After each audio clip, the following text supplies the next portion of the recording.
My security camera caught this at 2:03 a.m. The strange notification. It was a normal Tuesday night. I'd just finished watching a horror movie. Yeah, not the smartest idea. And crawled into bed around midnight. My dog Max was already curled up on the floor snoring softly. Everything felt still, calm, too calm. At exactly 2:04 a.m., my phone buzzed. I blinked at the screen, confused. No wind, no rain. Max didn't move an inch. Usually, if it were a raccoon or a stray cat, he'd be growling or scratching at the door. But he was out cold. I sat up slowly, suddenly alert. I opened the app, heart thudding in my chest. The timestamp read 2:03:17 a.m. The screen loaded, and what I saw wasn't human. It stood still, just on the edge of the backyard, right outside the motion light's reach. Tall, thin, pale. Its limbs were too long. It didn't move. It didn't breathe.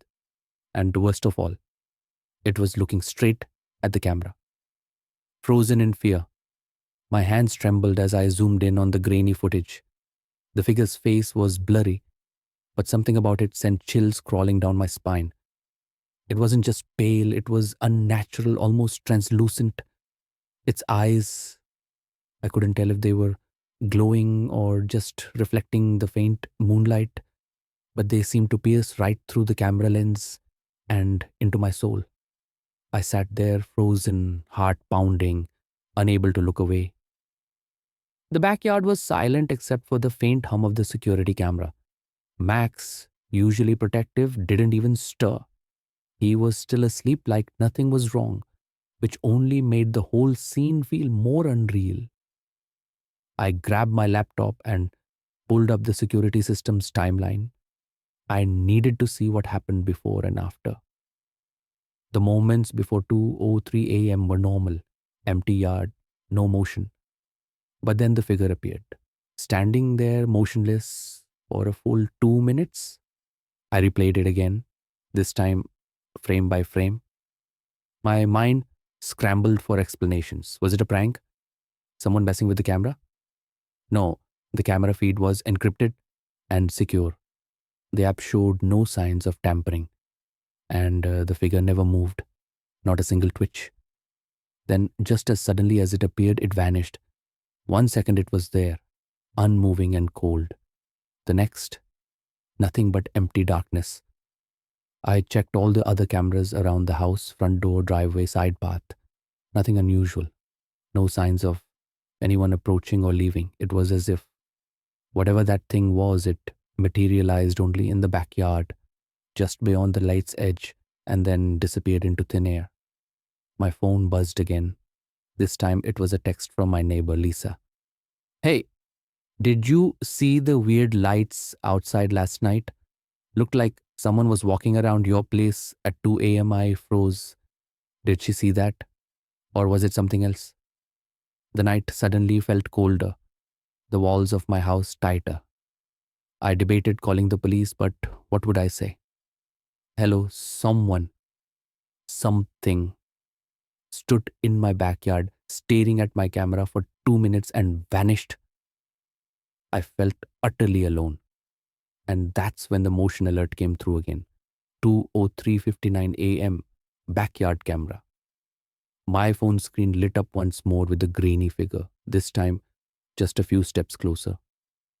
I swallowed hard. This wasn't over. Closer than before. I stared at the new notification, unable to breathe. Motion detected 2:03:59 a.m., but that didn't make sense. I had just watched the footage from 2:03:17 to 2:05 and the thing vanished. How could there be new motion at the same time? My fingers hesitated before tapping the alert. The screen loaded. This time, the feed wasn't from live view, it was from the archived clips, a hidden file marked unreviewed and delete. I didn't even know the system saved clips there. The footage began with the same stillness, the same pale figure, But it wasn't in the same spot. It was closer. It had moved several steps forward, standing near the tree just 10 feet from the back porch. Still frozen, still staring. But now I could see more detail. Its face wasn't smooth. It was wrong, like it had been stitched together from pieces that didn't belong. No eyebrows, no lips, just skin stretched too tightly over bone. Suddenly, static flashed across the screen. For a moment, the image glitched, blurring and distorting into lines. But during that flicker, the figure moved. In a single frame, it was no longer standing. It was crouching, leaning forward, as if listening. Then the video just cut off. No fade, no end time stamp, just pure black. I tried reloading it, even pulled up the timeline again, but that file had vanished. It was like the system didn't want me to see it a second time. That's when I realized something. The time, the alert said 2:03:59 a.m., but my previous recording had ended at 2:05 a.m., which meant the clip didn't exist before. It appeared after I checked. My chest tightened. Somehow the footage was changing, or worse, being updated in real time, as if whatever this thing was, it knew I was watching. I grabbed a flashlight and walked cautiously toward the back door. I had to see for myself. Maybe it was just a weird glitch. Maybe my camera was broken. I opened the door slowly, stepping out into the icy air. Max finally stirred, letting out a soft, unsure whine from inside. That alone made me stop. The yard was silent. No wind, no animals, no sound. Then I saw it. Right where the thing had stood, pressed into the soft dirt near the tree, were footprints. Large, deep, and far too wide to be human. But here's the worst part. They were facing the house. Something in the walls. I stood frozen on the porch, flashlight trembling in my hand. The footprints were unmistakable. 5 deep impressions in the soil, leading toward the house and stopping just beneath the camera. As if the thing had stood there, silently watching me through the lens. I scanned the yard. Nothing but shadows and silence. Still, something didn't feel right. The air was thick, heavy, like the atmosphere before a thunderstorm. My skin prickled with a sudden wave of dread. I backed up slowly, one step at a time, and locked the door behind me. Max whined again and wouldn't come near the glass. He just stared at the backyard, ears pinned flat, growling low in his throat. I closed all the curtains and turned off the lights. I couldn't explain why, but it felt like it could see me when the lights were on. I sat down, pulled my hoodie tight around me, and opened my laptop again. I had to check the camera logs, see if anyone else had access or if the system had been hacked. Something didn't add up. That's when I noticed a tab I didn't open. Live diagnostics, device health. Clicking it brought up a system map of all my cameras. Green for normal, yellow for low battery, red for errors. Everything was green, except one. Camera 4, interior, living room wall. Status active recording since 2:03. My heart nearly stopped. I don't have a camera 4. I only installed 3, backyard, front door and driveway. Hands shaking, I opened the live feed. The screen loaded slowly, buffering as if dragging through molasses. When it finally cleared, I saw my living room, but not from any angle I recognized. The camera was facing inward from the far wall, just above the bookshelf, high up near the ceiling, almost like it was drilled into the drywall. The view showed my couch, my coffee table, and me. I was in the frame, sitting exactly where I was now, in the hoodie on the couch, staring into my laptop. It was a perfect mirror image, a live feed, but I couldn't see the camera anywhere on that wall. I stood up immediately, spinning around, scanning the bookshelf, the corners, the vent above. Nothing. There was no camera, At least none I could see. Then something moved on the screen, not me, the wall. Just behind the couch in the video feed, the wallpaper seemed to pulse, like something was shifting behind it, pressing against it, slowly, almost curiously. I turned around to look at the actual wall in real time. Nothing. Perfectly still. I glanced back at the feed. The wall was bulging outward now, like a balloon stretched too far, and then a pale hand pushed through the wallpaper, the hand in the wall. I stumbled back, knocking over the coffee table, barely noticing the sound of glass shattering beneath me. On the laptop screen, the feed continued, calm, clear, and horrifying. The hand was pushing through the wall, not punching, not tearing, pressing through like it was pushing against soft clay. The wallpaper didn't rip. It stretched as if the wall itself had turned to skin. The hand was long and discolored, almost grey-blue. Its fingers were too many, 6, maybe 7, thin and jointed like spider legs, twitching gently. I stared in paralyzed disbelief as the fingers traced a slow circle on the wall directly behind me in the video. And then it pointed straight at me. A soft creak echoed through the room. I spun around. The actual wall behind my couch remained unchanged, flat, normal, but I didn't believe it. Not anymore. I crept forward, hand outstretched, barely breathing. I touched the wallpaper, cold and dry. Normal to the eye, but I felt something underneath. A vibration, like a slow heartbeat. I recoiled and grabbed my phone. This was beyond anything I could handle. I opened the camera app, switched to selfie mode, and turned the phone toward the wall. What I saw nearly made me drop it. In the phone's screen, the wall was moving. The same bulge as before, same hand pressing through. But in real life, still nothing. It was like this thing existed on a layer just beneath reality, visible through cameras, but not to the naked eye. I ran back to the laptop. The camera feed was still playing, and now the hand had fully emerged, up to the wrist, then the arm. Long, thin, no elbow. Just a smooth, horrifying curve that disappeared into the wall.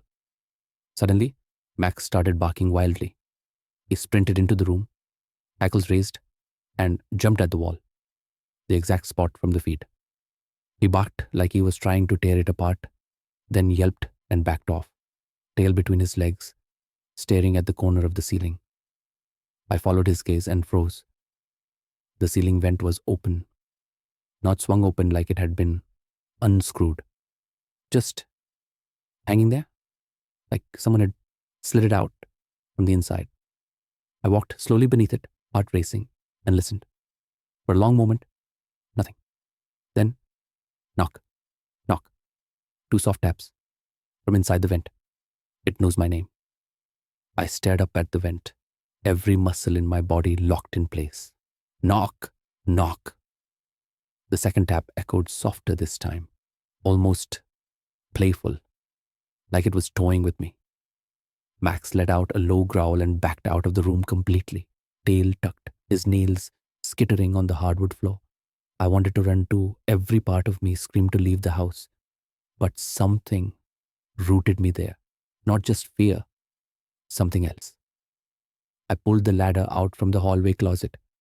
Every step I took felt heavier than the last. The air in the room had changed, thicker. The silence was no longer empty. It was waiting. I climbed up slowly and aimed my flashlight into the open vent. At first, all I saw was dust, wires, insulation. Then something moved, a shadow. Quick, slithering deeper into the ductwork. I nearly lost my balance. I turned the flashlight off for just a second, hoping my eyes would adjust. Maybe it was a trick of the light. But that's when I heard it, a whisper, faint, right next to my ear, like someone leaning in, speaking from inside the walls. I see you, Evan. I almost fell off the ladder. No one calls me that, not even my friends. My full name isn't listed on the security system, my email, or even social media. Only my mom ever used it, and she passed away 2 years ago. I scrambled down, heart pounding so loudly I could barely hear. I grabbed my phone and opened the camera feed again. The living room camera 4, was still active, but now the figure was gone. The feed was completely empty. No bulging walls, no hand, no movement, except there was something new in the bottom left corner, a small white box. Recording saved. He's watching too. I clicked it. It was a video clip, just 7 seconds long. The screen turned black. Then suddenly a face appeared. Full screen. My face. But I wasn't blinking. I wasn't breathing. I just stared, eyes wide and empty, as if something else was inside me. And then the mouth moved, but I didn't say the words. Do not check the attic. The clip ended. That's when I heard it. Slow footsteps above me. In the attic. The attic door opens. The footsteps above me were slow, deliberate. Creak. Creak. Creak. I stood in the hallway beneath the attic hatch, heart hammering so loudly I couldn't hear anything else. The ceiling above me felt impossibly thin, like whatever was walking up there could fall through at any moment. My mind raced. Who or what knew my name? Why did it warn me not to check the attic? In my own voice. The string to pull down the attic stairs dangled just inches from my reach. I stared at it like it might come alive and strangle me. For a moment, I thought about walking away, just leaving the house and never looking back. But something held me there. Not bravery, not curiosity, something else, a memory. When I was 12, I'd found my mom sitting in the same hallway, just staring at the ceiling, pale and shaking. I'd asked her what was wrong, and she just whispered, "It lives above us." I thought she meant rats. She never explained it again. Now, years later, standing in the same spot, I wondered if she'd seen it too. I reached for the pull string. The moment I touched it, the footsteps stopped. The silence that followed was worse, total, smothering, like the house itself was holding its breath. I yanked the string. Click. The stairs unfolded slowly, one creaking segment at a time, opening into blackness.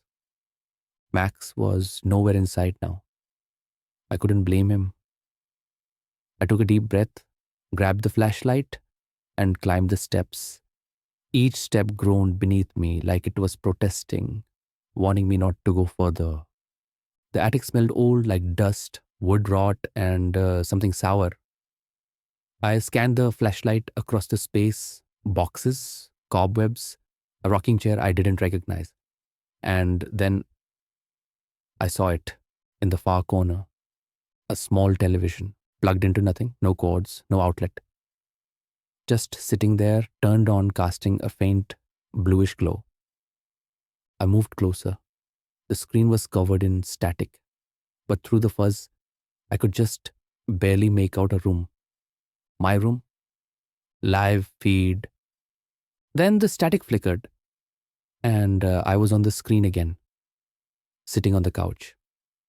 But this time I wasn't alone. Behind the couch, in the shadows, stood the figure, tall, still, watching me from inches away.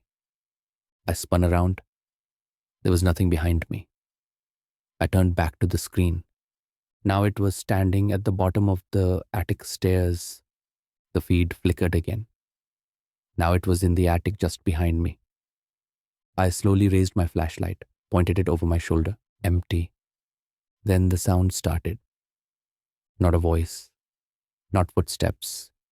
Breathing, raspy, wet, inches from my ear. I turned around so fast I dropped the flashlight. It hit the floor and spun, the beam swinging wildly across the walls, and for a split second, it landed on a face. My face, but not me. Its eyes were black, stretched too wide, and its mouth opened slowly, impossibly, until it looked like a gaping void. It let out a single sound. Stay. The flashlight died. Darkness swallowed everything. I don't remember climbing down. I don't remember running to my car or how I even started the engine. I just know I didn't stop driving until the house was a distant memory in my rearview mirror. I never went back. The police found nothing. No figure, no attic TV, not even camera 4 in the system. But I still get the alerts. 2:03 a.m. every night. Motion detected. Living room. Sometimes I open them, sometimes I don't. But the thumbnail always shows the same thing. Me, sitting on the couch, and something standing behind me.